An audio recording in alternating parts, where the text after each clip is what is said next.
Bien-aimés, que la paix qui surpasse toute intelligence soit votre partage. J'aimerais prier avant de partager la parole de ce jour. Tendre Père, nous voulons te bénir, nous recommander à ta grâce.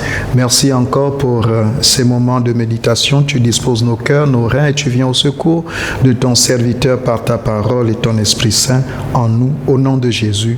Amen. C'est ma joie, c'est mon privilège que de communier à nouveau avec vous ce dimanche particulier. Nous sommes encore autour de la fête de l'indépendance pour ceux qui sont citoyens gabonais comme moi. Je voudrais donc souhaiter une fête de la patrie, je dirais plutôt une fête de la patrie plutôt qu'indépendance, parce que ce mot indépendance, chaque fois que j'arrive à cette période de l'année, ça sonne pour moi plutôt comme une pseudo-indépendance. Et à force de le dire, de fêter l'indépendance, c'est comme si consciemment ou inconsciemment je légitime et je me conforme à cette pseudo-indépendance et je fais d'elle une dépendance dans mon psychisme, dans mon subconscient. Je suis plutôt pour dire bonne fête de la patrie à vous Gabonais. Bonne fête de la patrie parce que à cette période-là, c'est une occasion de pouvoir nous commémorer aussi, en fait, une occasion pour nous de dire que nous pouvons travailler à l'unité nationale, travailler à la communion, travailler à l'état de droit, travailler à un bon vivre ensemble. Encore une fois, bonne fête de la patrie. Nous sommes dans une période toute particulière ici au Gabon, pour ceux qui sont des Gabonais vivant sur le territoire et même de la diaspora. Nous sommes dans une période toute particulière. Dans une semaine, nous allons passer aux élections présidentielles, législatives, locales. Et donc, c'est un moment très, très particulier. Il serait difficile de passer outre ce qui nous concerne, ce qui nous préoccupe, ce qui nous engage. Et donc, j'aimerais m'arrêter un instant sur la circonstance. Le titre de mon message, c'est « Prendre garde à la corruption ». Prendre garde à la corruption. Il y a déjà quelques jours de cela, un chrétien m'arrêtait et me disait « Pasteur, je suis très préoccupé. Je me demande s'il faut voter. » S'il faut voter, parce que, voyez-vous, l'état actuel des circonstances, de la situation, c'était sa description. En fait, il me faisait sa description de son environnement, de sa façon de voir les choses. Il considérait donc qu'il était, pour lui, difficile de prendre de son temps, aller aux urnes pour faire son devoir citoyen, alors qu'il pense que cela ne sert à rien. Et il se posait la question de savoir est-ce que ça vaut la peine pour un chrétien dans ces circonstances-là de pouvoir voter. Ma réponse a été très simple. S'il y a quelques-uns qui se posent cette question, en fait, ma réponse sera aussi pour ceux-là. La Bible ne nous encourage pas à nous dissocier du fonctionnement de la cité. Même déjà lorsque la cité était déjà sous domination romaine au temps de Jésus, ça ne l'a pas empêché de vaquer à ses devoirs de citoyen en payant l'impôt avec ses disciples. Donc, en vérité, il faut comprendre une chose, c'est que le chrétien ne doit pas se dissocier. Le chrétien ne doit pas penser qu'il suffit juste de prier pour que les choses changent. Lorsque nous prions, nous faisons quelque chose d'utile, mais il faudrait, après avoir prié, poser un acte.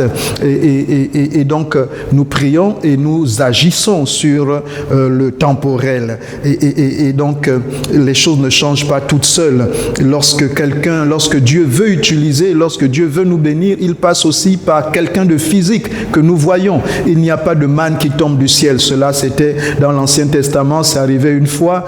Dieu pourrait le faire s'il veut. Dieu fait ce qu'il veut. Mais Dieu utilise a priori des hommes et des femmes pour faire sa volonté. Il nous a mis dans des conditions pour manifester sa gloire. Et tout ce que nous faisons concourt à notre bien en fonction de ce que nous apprenons à être connectés au Seigneur. En fait, nous devons comprendre que le neutre n'existe pas. Le chrétien doit comprendre que le neutre n'existe pas. Soit il est contre, soit il est pour, mais il doit l'exprimer. Le fait de ne pas voter, le fait de s'abstenir, c'est aussi encourager ce que vous n'aurez pas empêché. En fait, c'est Matthieu chapitre 12 verset 30 qui dit: celui qui n'est pas avec moi est contre moi. C'est Jésus qui parle. Celui qui n'est pas avec moi est contre moi, et celui qui n'assemble pas avec moi disperse. Celui qui n'est pas avec moi est contre moi, et celui qui n'assemble pas avec moi disperse. Autrement dit, le neutre n'existe pas. Si nous ne faisons rien, nous encourageons à ce que ce qui est nous soit imposé. Et donc, voilà, c'est la position du chrétien. Il n'y a pas à chipoter, il n'y a pas à aller de midi à 14h. Un chrétien doit remplir son devoir citoyen. Et s'il décide de ne pas le remplir, c'est aussi sa responsabilité, c'est aussi son droit de ne pas voter, c'est son droit, mais il doit savoir que lorsqu'il n'a pas voté, il accepte de subir aussi celui qui sera son gouvernant.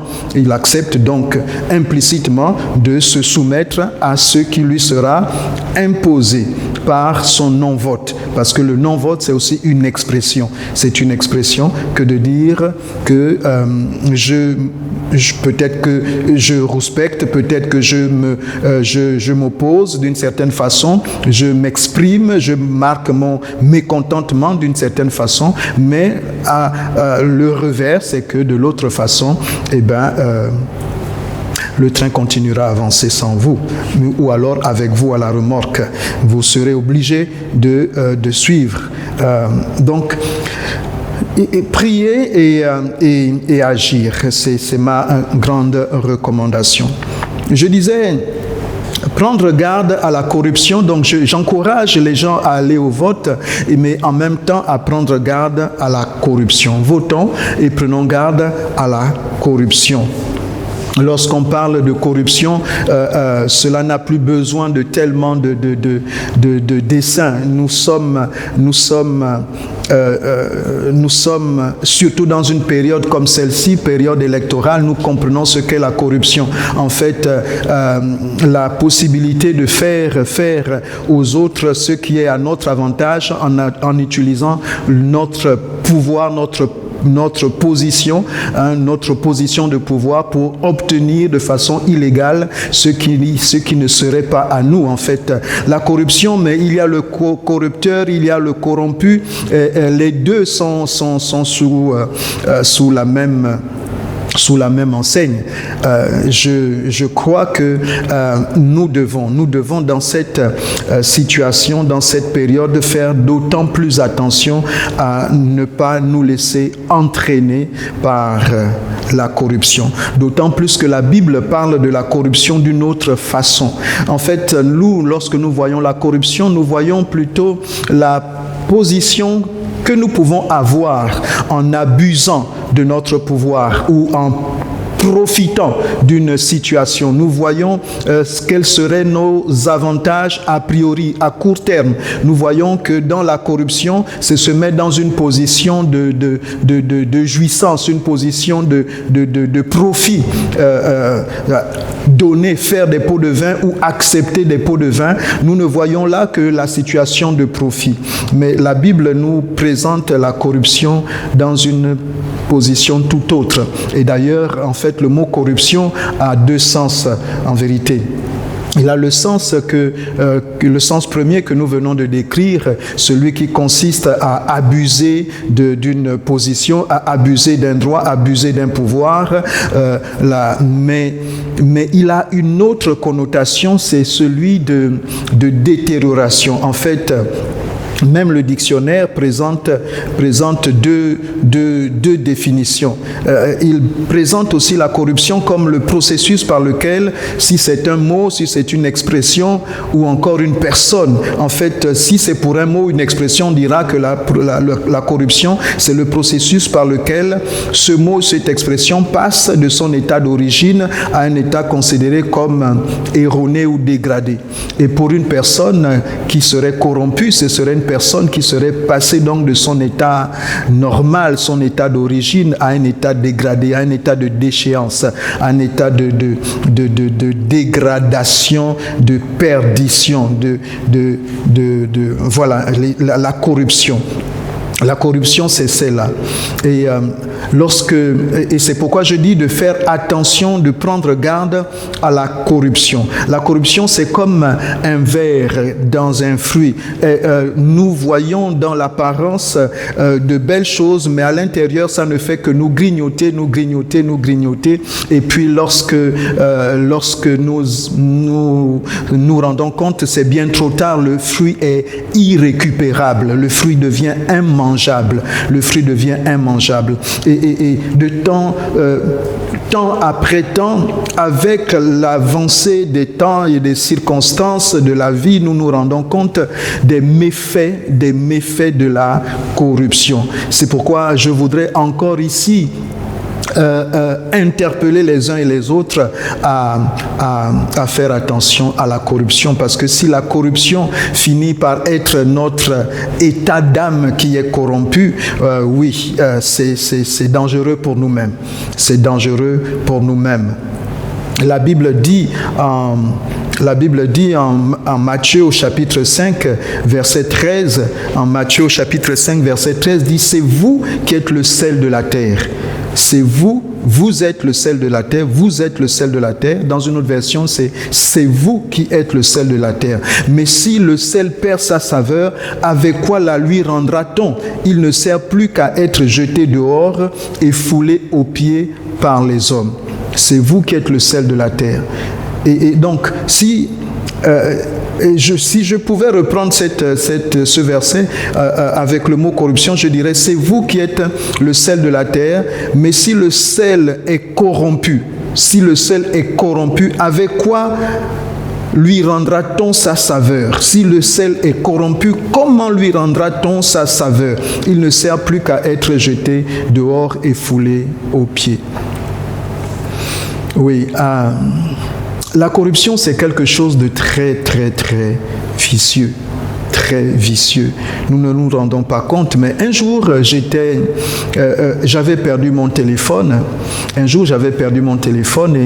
Et j'étais déjà parti lorsque je me rends compte que j'ai oublié, en fait. Je l'avais oublié quelque part là où je venais de faire des courses. Et donc, je me souviens de là où je l'ai laissé, donc je reviens à l'endroit et tout de suite, je repars vers la dame qui m'a servi et elle me dit « Ah, vous cherchez votre téléphone ?» et elle me remet mon téléphone. En fait, elle envoie sa fille finalement pour dire de remettre le téléphone au monsieur. Et je prends mon téléphone et je dis merci. Je dis merci à la dame, je dis merci à la demoiselle et je marche et je m'en vais et quelque chose au-dedans de moi me ronge. Me dit, tu as dit merci, mais c'est un téléphone de valeur. Et tu aurais pu, si cette personne l'avait gardé, il faudrait manifester de la reconnaissance quand même avec un petit geste. Il faudrait manifester de la reconnaissance. Il ne suffit pas juste de dire merci. Et j'étais en dilemme au-dedans de moi. Je dis, mais si je lui donne quelque chose, c'est comme si mon merci n'a plus la même valeur. Je suis arrivé jusqu'à ma voiture et puis, arrivé à ma voiture, ça sonnait tellement fort dans mon esprit, il faudrait faire un geste pour dire merci. Et j'ai pris un petit billet et je suis reparti vers la jeune demoiselle et je lui ai tendu le billet pour lui dire encore merci. Et la demoiselle, bien entendu, a pris le billet et a dit merci. Et en repartant à mon véhicule, au-dedans de moi, il y a eu comme une sensation de péché. Le Saint-Esprit qui convainc de péché, de justice et de jugement. Le Saint-Esprit me fait savoir à ce moment, disant, tu vois, tu es corrompu. En fait, tu es corrompu dans ta mentalité. Ces choses sont tellement dans vos gènes que tu ne peux pas te passer de pouvoir donner de la valeur au merci. Tu es conditionné dans ton subconscient à tel point que tu as besoin toi aussi de délivrance. J'étais vraiment tourmenté par cet état, par cette voie, par cette situation. J'avais été vraiment troublé de me rendre compte qu'effectivement, c'était là déjà une corruption de ma part. Moi-même, j'étais corrompu et je venais de corrompre, c'est-à-dire je ne permettais pas à cette dame de pouvoir se contenter d'avoir fait un geste honorable, un geste de valeur, un geste respectable, juste d'avoir gardé le téléphone qui n'est pas le sien et de l'avoir restitué à son propriétaire. Aujourd'hui, dans notre société, de plus en plus, lorsque vous vous contentez de dire merci à quelqu'un, la personne va vous dire, est-ce qu'on mange le merci ? Est-ce qu'on mange le merci? Et ça rentre dans notre subconscient à tel point que ça devient une pratique normale. Ça devient une pratique normale. Et la Bible dit, si le sel perd sa saveur, avec quoi la lui rendra-t-on? Avec quoi la lui rendra-t-on? Après, on se trouve, sans se rendre compte, dans des formes de corruption institutionnalisée, j'allais même dire dans des formes de corruption culturelle, c'est-à-dire que ça devient dans nos habitudes et nos gènes, ça devient style de vie, ça devient mode de vie, un mode de pensée, une manière d'être. Lorsque la corruption est à ce niveau, avec quoi vous rendra-t-on votre saveur?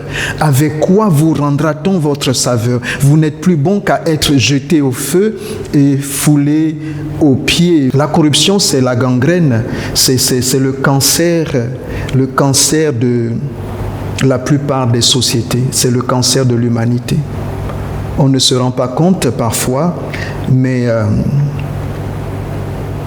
c'est l'un des maux les plus dévastateurs d'une société, la corruption.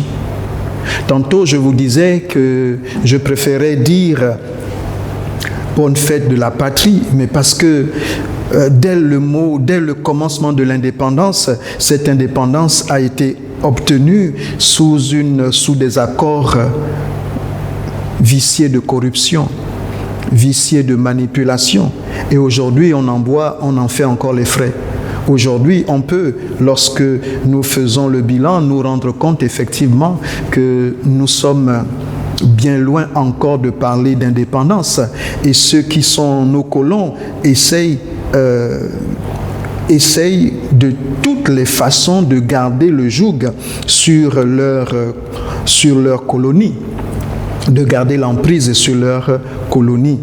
Depuis le commencement, le ver était dans le fruit. Et c'est difficile à ce moment-là de pouvoir se débarrasser. Dans cette période électorale, les uns les autres ont des pratiques. Et j'entends souvent dire, et parfois même par des personnes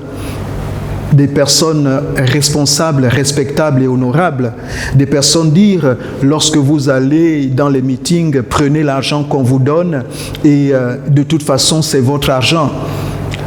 En fait, on est en train de vous dire, laissez-vous corrompre. Acceptez de vous faire corrompre. En fait, nous ne nous rendons plus compte qu'en vérité, c'est une souillure, une gangrène, un cancer qui nous prend. Et tant que nous avons l'impression que ça nous sert à quelque chose, qu'il y a un gain quelque part, nous ne nous rendons pas compte qu'il y a derrière une dépravation, il y a derrière une déchéance, une perdition, j'allais dire une corruption, une détérioration de notre être. Oui, comment quelqu'un pourrait penser qu'il peut juste aller faire semblant d'aller à un meeting?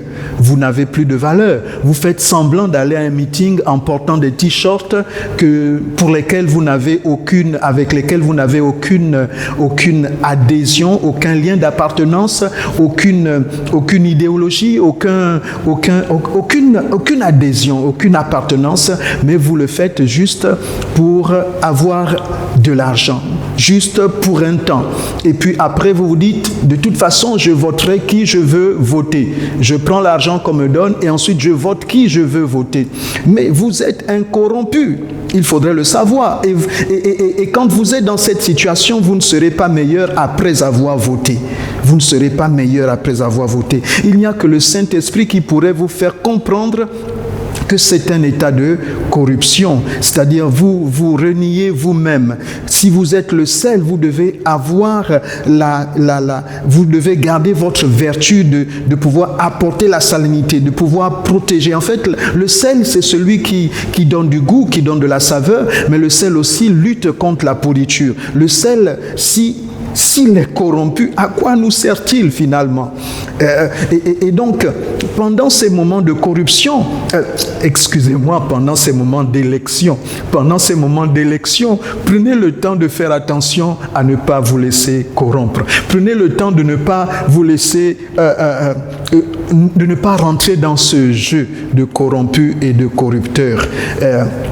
Oui, parce que j'ai l'impression que parfois ça devient comme juste un passe-temps, mais nous ne savons pas que finalement, au-dedans de nous, nous nous conformons à ce qui est illégal, nous nous conformons à ce qui est malsain, nous nous conformons à ce qui est le péché. Et la Bible parle justement du péché en parlant de corruption. La Bible compare cela au péché. C'est dès que Adam et Ève ont fait ce qui était défendu par le Seigneur, et bien leur personne, leur nature humaine a été corrompue. C'est ce qui nous est dit. La corruption, c'est le péché. C'est faire justement les choses de la chair. C'est la Bible compare justement en 1 Corinthiens au chapitre 15. Il dit, ce que je dis, frère, c'est que la chair et le sang ne peuvent hériter le royaume de Dieu et que la corruption n'hérite pas l'incorruptibilité. En fait, la corruption, c'est la chair. La chair, c'est vivre pour un appât de gain. C'est vivre pour le gain, vivre pour nous-mêmes, vivre pour un égoïsme, vivre pour une satisfaction personnelle au détriment des autres. Quoi qu'il en soit, l'essentiel, c'est que j'ai une jouissance. C'est la chair, la convoitise. Et Adam a été exposé à cela dès le jardin. Le Seigneur lui dit, tu mangeras de tous les fruits sauf celui-là. Et puis, le diable vient lui dire, tu peux manger. Le Seigneur sait que c'est bon, tu vas pouvoir avoir ta part, tu vas pouvoir voir, tu vas pouvoir profiter de quelque chose. Profite toi aussi, regarde les autres profitent, regarde les autres profitent. Qui est fou, comme on dirait en jargon familier, qui est fou? Il faudrait aussi profiter. Comme les autres ont profité, profite aussi. Tu n'es pas meilleur que les autres qui ont volé à la tractopelle, même si tu voles, même si les autres ont volé à la pelle ou à la tractopelle, je ne sais, ou à la truelle, ou je ne sais, le vol pour le Seigneur, c'est le vol. Et quand quelqu'un veut se préserver devant le Seigneur, il ne vole pas du tout. Il ne vole pas. Le fait de collaborer ainsi, lorsque vous avez commencé à prendre ce qui n'est pas à vous, et bien lorsque vous serez aussi en position de pouvoir, vous allez faire la même chose. C'est évident. La chair produit la chair et ce qui est esprit produit la vie éternelle. En fait, ce que le Seigneur nous demande, c'est de pouvoir nous attendre à lui. En Romains, au chapitre 7, les versets 22 jusqu'au verset 24, il est dit ceci, « Car je prends plaisir à la loi de Dieu, selon l'homme intérieur. » C'est Paul qui parle à ses contemporains. Le verset 23, il dit, « Mais je vois dans mes membres une autre loi qui lutte contre la loi de mon entendement et qui me rend captif de la loi du péché, qui est dans mes membres. » La loi du péché est dans mes membres. Verset 24, « Misérable que je suis, qui me délivrera de cette mort? Qui me délivrera de cette mort? » En vérité, oui, ce dont nous nous rendons compte, c'est que le péché est dans la chair, est devenu notre nature. Et lorsque nous avons été corrompus, il est difficile de pouvoir en sortir. Lorsque nous avons péché, lorsque nous avons volé, lorsque nous avons tué, lorsque nous avons fait tant de mal, qu'est-ce qui se passe? Vous savez, lorsque vous êtes corrompu, vous parfois vous pouvez vous sentir jusqu'à un niveau, vous pouvez vous sentir bien parce que vous en tirez profit. Mais les personnes qui vous regardent, lorsqu'elles vous regardent et qu'elles ont toutes les informations de votre corruption, elles vous regardent comme quelqu'un qui est déjà en dégénération, comme quelqu'un qui est comme quelqu'un qui a perdu de la valeur. Oui. La corruption, lorsque quelqu'un est corrompu, il manque de respectabilité.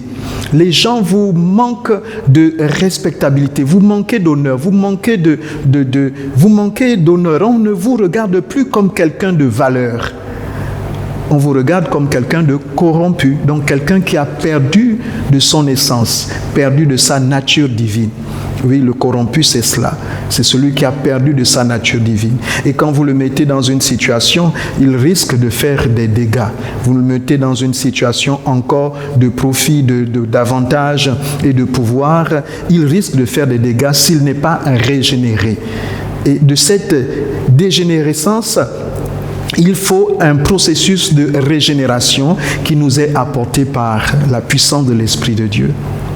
C'est pourquoi le chrétien a besoin de prier pour se garder de la corruption, pour se garder de la corruption. Prendre garde à la corruption, ce n'est pas par juste un décret, c'est savoir que parfois nous nous retrouvons dans une situation, dans un milieu totalement corrompu, et Paul dit, qui me délivrera de cette situation? Qui me délivrera, dit Paul.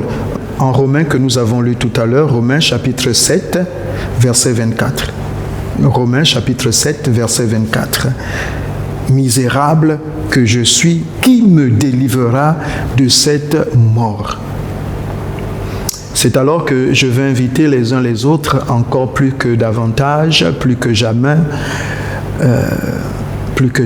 à tourner les regards vers le Christ Jésus, qui peut nous régénérer, qui peut nous restaurer. Si tu te sens corrompu, si tu as été corrompu, si tu es un corrupteur, il y a quelqu'un qui peut te renouveler. C'est Christ Jésus. Il n'y a que Christ Jésus qui peut nous convaincre de péché, de justice et de jugement. Il est si facile de se laisser entraîner. Et oui, pendant cette période électorale, les tentations seront grandes, mais serez-vous capable de vous regarder après dans une glace et louer le Seigneur et dire « Je suis digne de me tenir devant l'agneau ».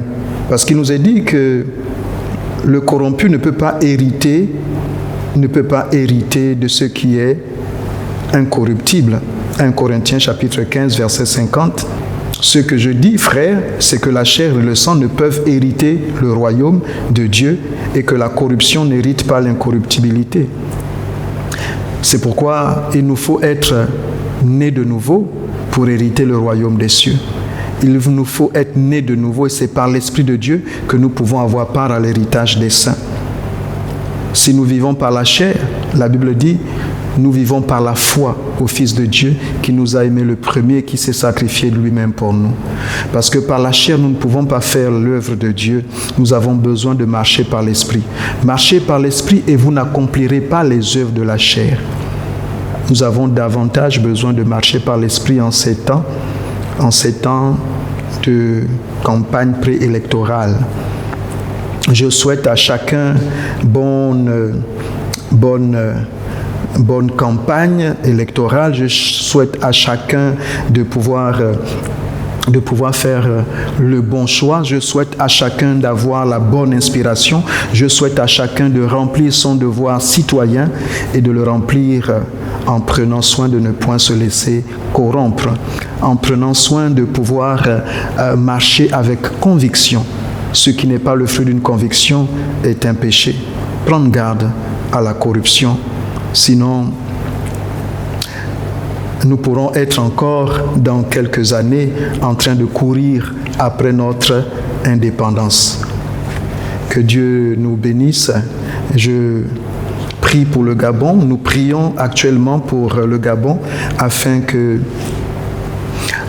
ces jours soient des jours déterminants, des jours d'une nouvelle étape, des jours d'un renouveau, des jours d'une maturité, pour que nous puissions ensemble nous accepter dans nos différences, mais ensemble, faisant partie de la même patrie, construire un meilleur Gabon. Que Dieu bénisse notre patrie, que Dieu vous bénisse, au nom de Jésus. Amen.